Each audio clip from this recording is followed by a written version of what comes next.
Good evening, I'm Anthony Newbold, and this is Legends Whence We Came. My guest this evening has taken what can only be described as a circuitous route to the Bahamas. He's been involved, however, in the educational development of the Bahamas for 39 years. I'm speaking, of course, about Mr. Roger Kelty. Mr. Kelty, welcome to the show. Circuitous, and I'm having difficulty saying that word for some reason. Indeed, everybody thinks of Roger Kelty and they think Scotland, but you were actually born in Java. I was born in Java. My parents were both Scots, and my father was a tea planter in Java. So I was born in 1937, and my first language, oddly enough, was Dutch, because in those days Java was part of the Dutch East Indies. And I also spoke Sundanese, which was the hill language of the natives in Indonesia. And so I didn't learn English till I got to Australia. Okay. How long, by the way, did you stay in Java? In Java, we stayed until the Japanese invaded in, I think it was just the end of 42 or 43. And my father stayed behind and was in a Japanese prisoner of war camp for 4 years. But my mother and my twin brother escaped in the last refugee ship from Batavia, I remember, and we went to Perth, and not Perth, it was Fremantle, just north of Perth in Western Australia, and we were there for 2 years, just till the end of the war. Yeah, go back, because this is interesting. First of all, tea planter. Yes. What is that life like, a tea planter? Well, it was a very pleasant life as I recall it. I was very young at the time, but tea is grown not in hot tropical, because Java is a very, very humid country, similar to the Bahamas actually. Right. But the tea is grown in the hillsides, and it was very cool in that area. So I can remember as a small child how pleasant the weather conditions were. I loved it up there. Mm-hmm. Good memories though of Java, which is Indonesia. What was your reaction when you heard of the tsunami? Well, it was one of the most tragic things. What bothered me most of all was the thought of all these children who lost their parents, and how lost they must feel, and how absolutely desolate. It just breaks your heart to think about these kids. It was a tragedy for everybody, but particularly for young innocent children who've lost everything. You were so young when you were there. Did you ever have any contact with some of those people from Indonesia after you left? No, I can't say that I have. I've always had a lingering desire to go back, but never been back? Never had any contact, and I lost both languages very quickly. When you're young, no reason to use them, so they disappeared. Could that have been you just trying to get rid of everything Java because of that Japanese occupation? No, I don't think so. It didn't impinge. It obviously impinged because my father was there, and though he survived the war, he didn't last for long afterwards. He died about 2 years after he came back to Scotland. But as young children, you're very resilient, and I can't recall that it really impinged in a terribly negative way. To affect you in any way. Go back now, you leave Java because you're escaping the Japanese, and you end up in Fremantle? Fremantle, yeah. Australia. How long do you stay there? We stayed there for 2 years, just till the end. Well, it wasn't quite the end of the war, because I recall on going home we went in a convoy of 100 ships across the Indian Ocean and to South Africa. We were in Durban and Cape Town for about 6 months, and Freetown, which was in Sierra Leone, right, and then back to Scotland. Mm-hmm. You, of course, not staying on the ship. You were actually on... No, we were staying on the ship. On the ship? Yeah. But I can remember Table Mountain, climbing to Table Mountain. I can remember the whaling stations in Durban. It was an exciting time for young kids. I am sure. And, you come from Great Britain, and so you think of the British Empire. Mm-hmm. What was it like going to the outposts? When you went back home, talking to your schoolmates and saying, hey, I climbed Table Mountain. Well, to be honest, we were twins, and we had strange accents when we went back to Aberdeen, and we didn't find it too pleasant to begin with. The weather was appalling, and Aberdeen in Scotland is one of the coldest places. It's just around the corner from the North Pole. Right. And I couldn't stand the weather, and the kids weren't too friendly towards us because, again, we were twins, which was a bit of a... You can see lots of twins now, but in those days they were kind of a rarity.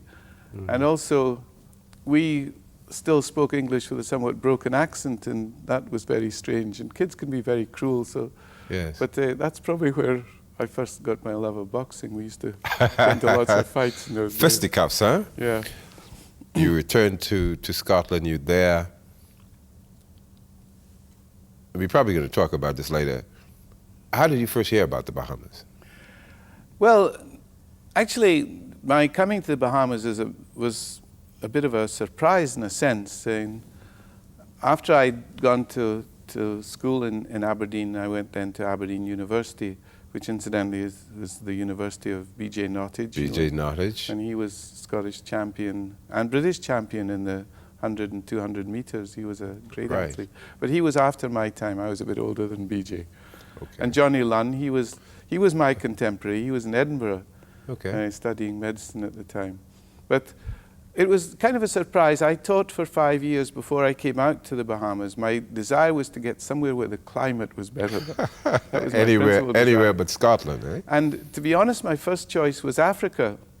And my closest friend on the staff, a colleague at Kirkton High School, he had a girlfriend to whom he was engaged from the West Indies.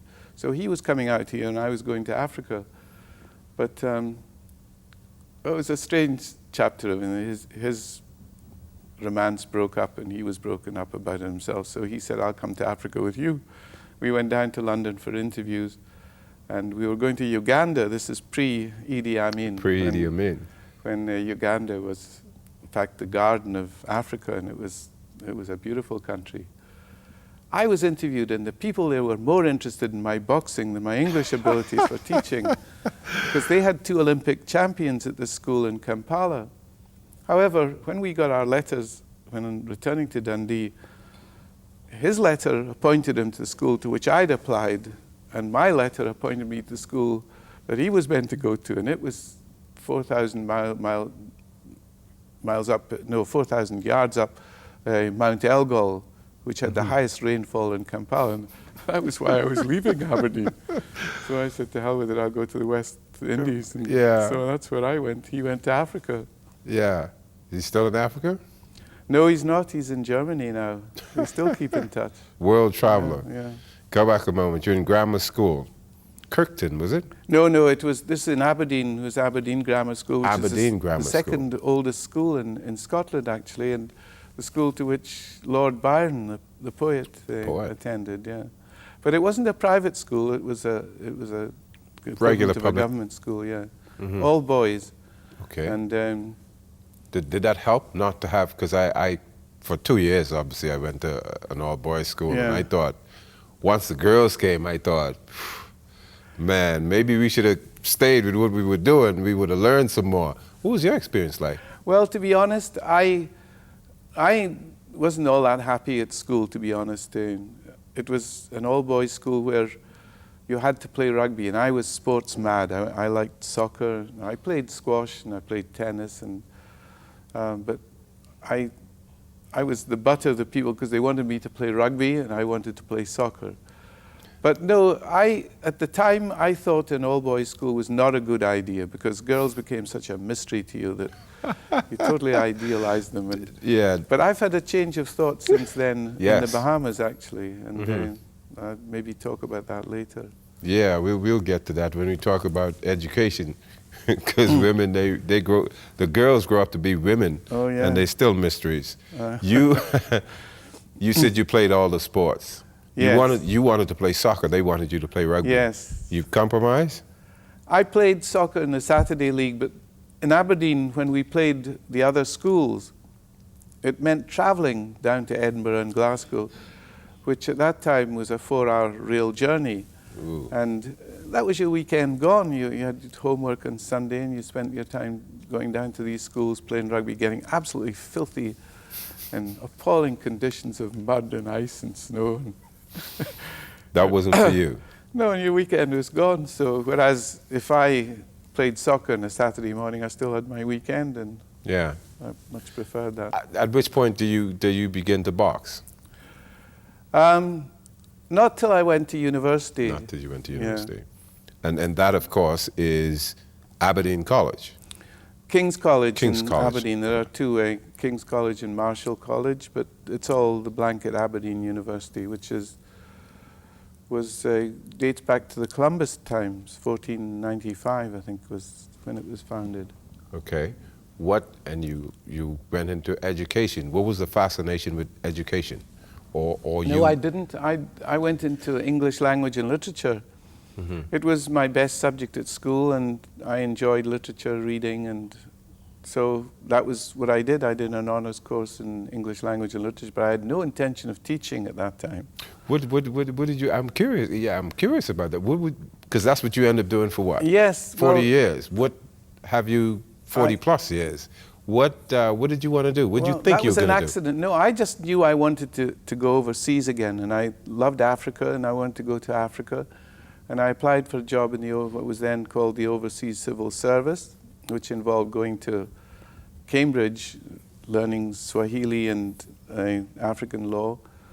But just then the Nyasaland Federation War broke out, and all appointments were suspended. So to fill in the time, I went to Aberdeen College of Education, and that's where I got, really just to add to my qualification to getting a teaching certificate. So I did that, but still had no desire to go into teaching. And I think it came down to an ultimatum where my mother said, get a job or get out. So, and I stumbled into it, and I've loved teaching above all other things. It's the best decision I ever made, and I've never regretted it. Tell me about being in college, because you talk about qualifying. That wasn't a walk in the park. You're talking about you had to do some work, That right? was heavy duty in those days, because it wasn't like taking a course at college is now the customary, where you take a subject, take the exam at the end, and you're finished, move on to the next one. Our course was one where you did English for the first year, English and various other subjects, but at the end, you were faced with 10 3-hour examinations in 5 days, which tested you on the whole 4 years of work. So it wasn't just being tested on 1 year. So I can remember that as being one of the most horrendous experiences in my life. How I got through that, I don't know. You were a good student, though. You got first-class honors? I got second-class honors, yeah. Honors. That was good, though, wasn't it? It was, yeah, it was, Eggheads got the first-class honors. You're going to be, Eggheads got the first class. Yeah. You were right next to them, though. We were thereabouts. And now you think you're going to, you said you didn't want to teach, you just did the education. What did most of the kids around at that time, what did they want to do with themselves? Well, to be honest, my companions, as I recall them, and my friends at college mostly went into law, medicine, much the same as you find here in the Bahamas. Yeah. Accounting. My twin brother became an accountant, so my best friend went into law. And yes, so it was very similar here. The aspirations were very similar. All kids are the same, no matter where they are. I guess, yeah. Us parents just screw them up, is what happens. But they're the same everywhere. We're going to take a break. We're going to talk some more about your road to the Bahamas and your career in education. But we got to take this break on Legends, and we'll be back after this.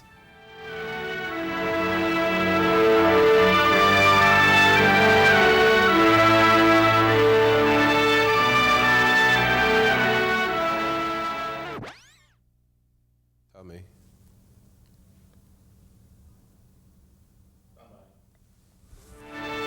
Taliban?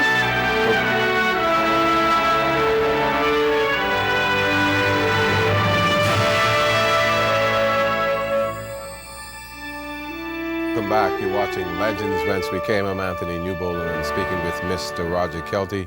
He's been involved in education in the Bahamas for some 39 years.